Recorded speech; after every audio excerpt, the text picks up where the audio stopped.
सियावर रामचंद्र की जय।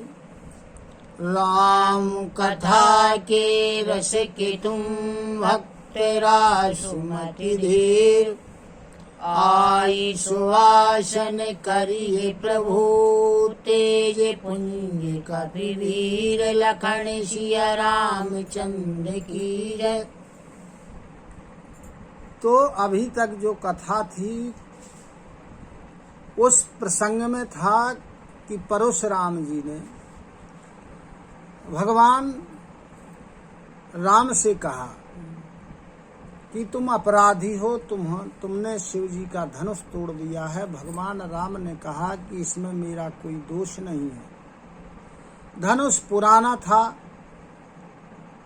और मैंने छुआ तो छूते ही वो टूट गया, तो उस धनुष के तोड़ने के लिए मैं क्यों अभिमान करूंगा। फिर भगवान राम ने कुछ और वचन कहे। ऐसे जब गूढ़ वचन भगवान राम के परशुराम जी ने सुने तो परशुराम जी की बुद्धि थोड़ा पलटी और उन्होंने भगवान से कहा कि यह धनुष लो, इसको खींचो। तो जब भगवान राम के पास वह धनुष गया तो स्वयं ही खिंच गए। तब परशुराम जी के मन में बड़ा विस्मय हुआ। उसके आगे की कथा। जाना राम प्रभाव तब पुलक प्रफुल्लित गात।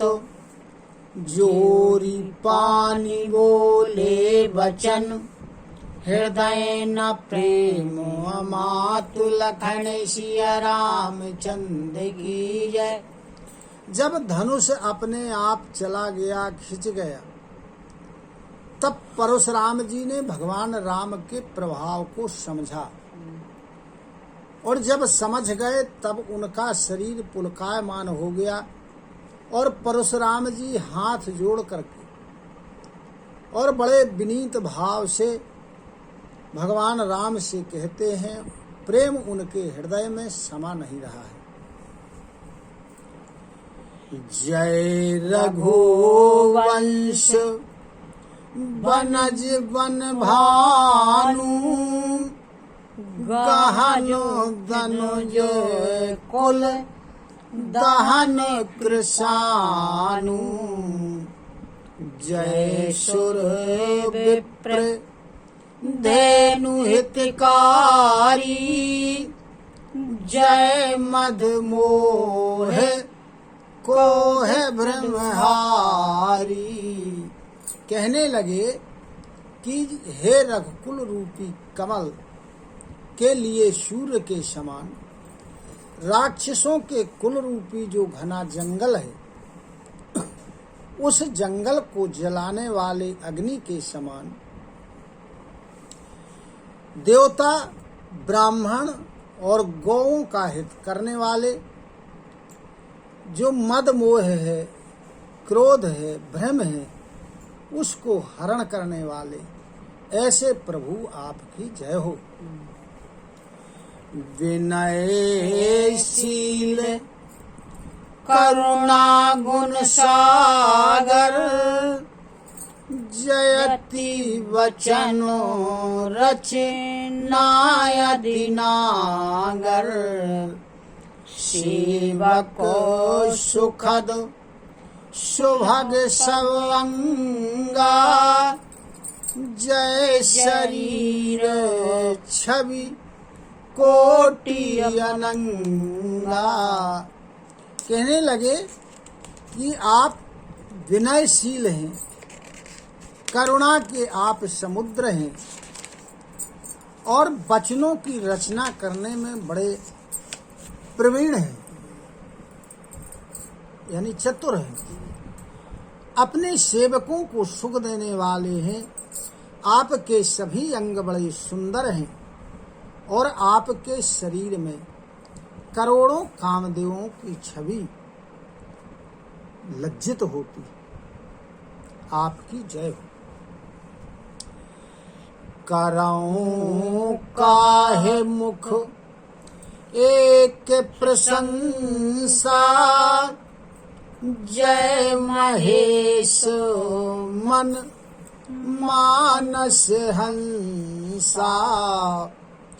अनुचित बहुत कहे अज्ञाता, क्षमहूँ क्षमा मंदिर दो भ्राता।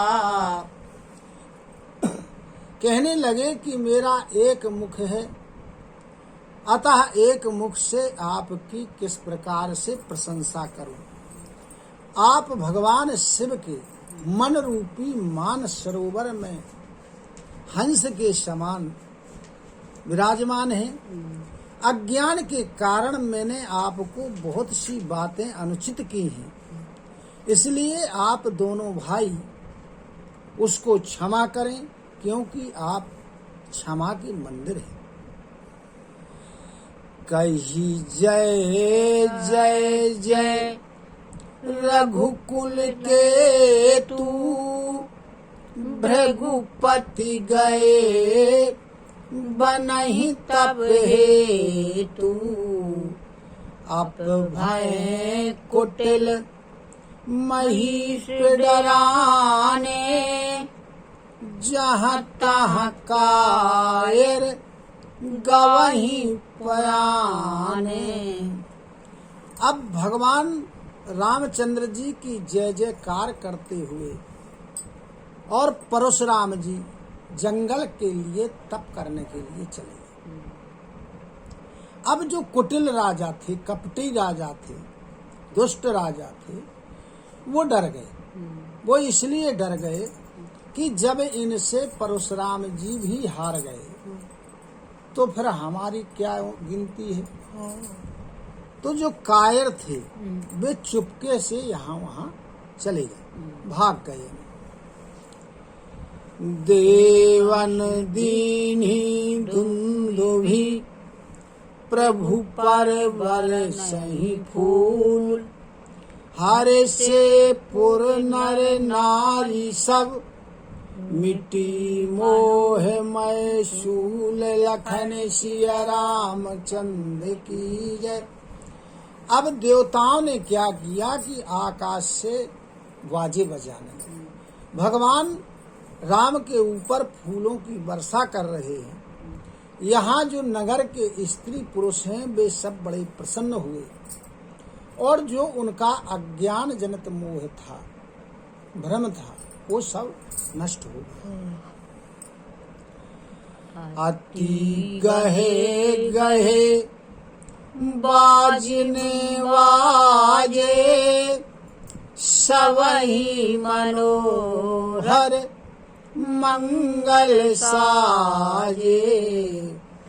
झूठे झूठ मिली सुमुखी सुनैनी, करही गान कल कोकिल बैनी।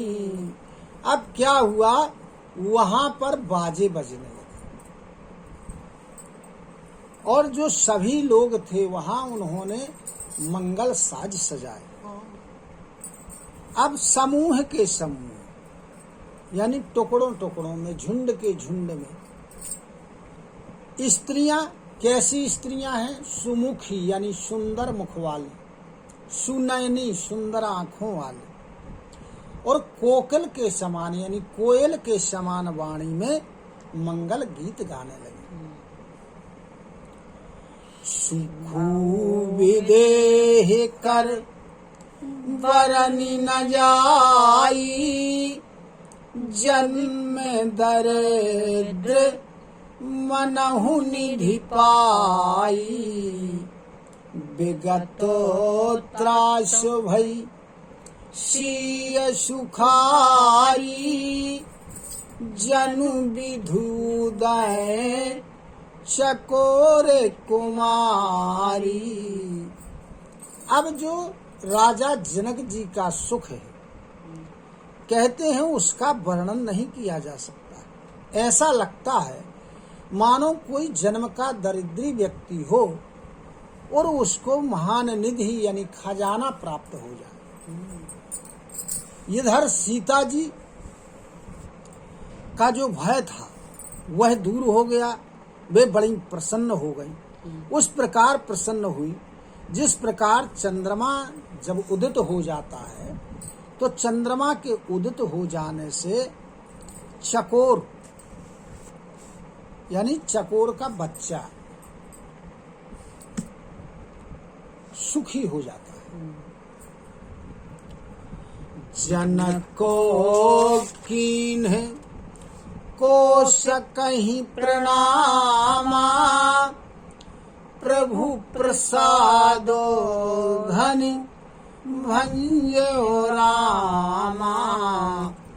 मोहि कृतो कृतो कीन्ह दो भाई, अब जो चरित सो कहिए गोसाई। अब राजा जनक जी ने विश्वामित्र जी को प्रणाम किया और कहने लगे कि हे प्रभु, आपके ही आशीर्वाद से भगवान राम ने धनुष को तोड़ा है और इन दोनों भाइयों ने, राम और लक्ष्मण ने, मुझे धन्य कर दिया। अब आगे क्या होना चाहिए, जो उचित हो आप हमें आज्ञा दें, बताएं कि क्या होना है। कहे मुनि सुनु नरनाथ प्रवीणा, रहा विवाहु चाप आधीना। टूटत ही धनु भयो विवाहु, सुर नर नांग विदित सब काहू। तब विश्वामित्र जी ने कहा कि हे राजन, सुनो,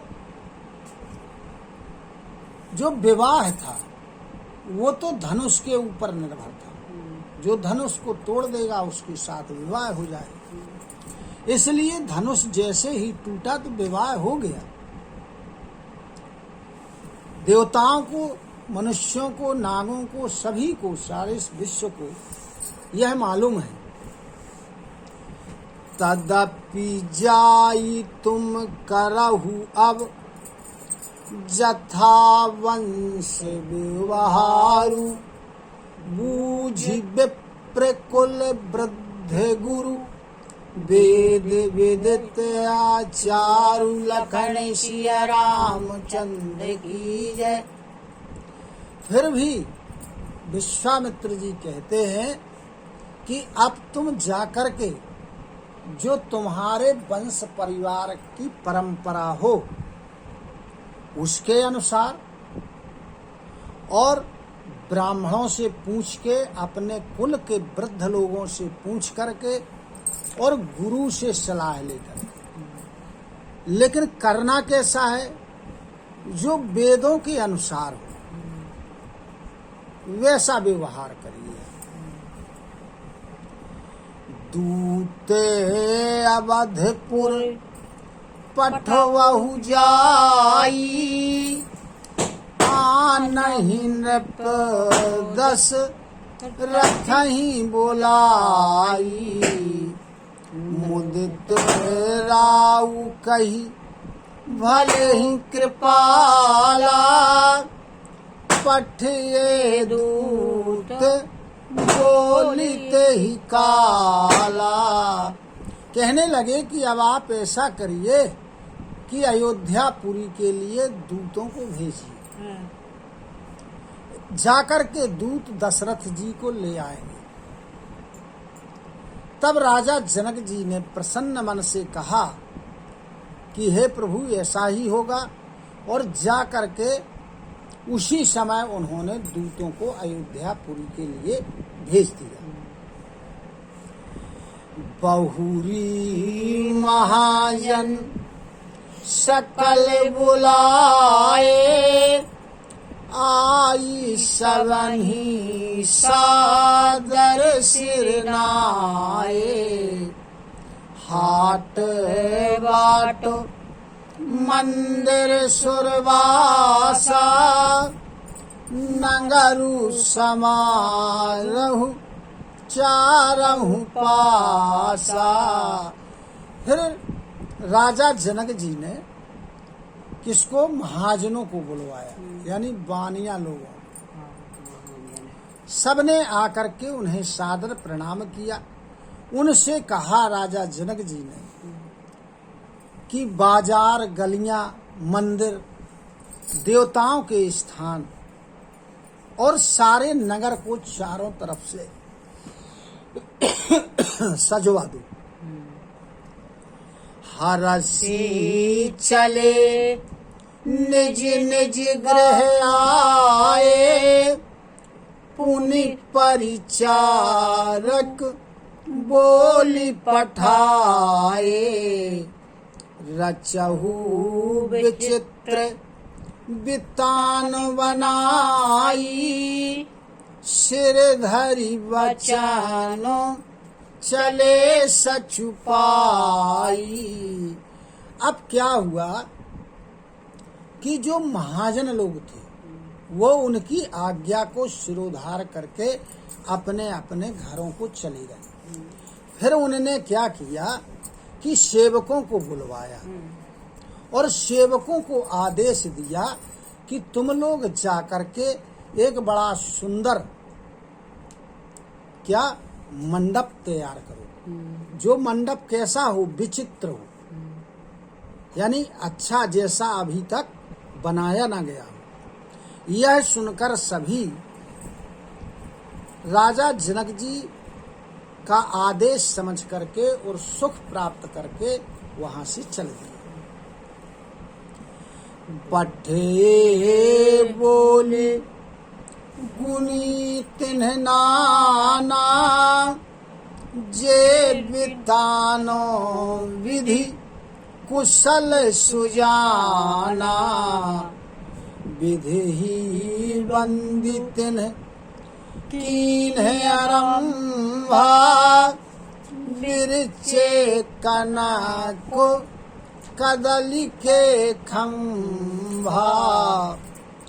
अब क्या हुआ कि जब सेवकों को आदेश दिया, अब सेवकों ने क्या किया कि जो मंडप बनाने में चतुर लोग थे उनको बुलाया। भाई हर व्यक्ति से हर काम नहीं आता है, कोई कोई अच्छी तरीके से करता है। तो जो मंडप बनाने में बड़े कुशल थे, कारीगर थे, उनको उन्होंने सेवकों ने बुलवाया और इसके बाद ब्रह्मा जी की वंदना करके और कार्य को प्रारंभ किया, यानी पूजन किया पहले। अब खंबे बनाए केले के, मणियों के, उनमें तो हीरा पन्ना मणिया मंडप इसी से उनने तैयार किया है पूरा। हरित मन के पत्र फल पदुम राग के फूल।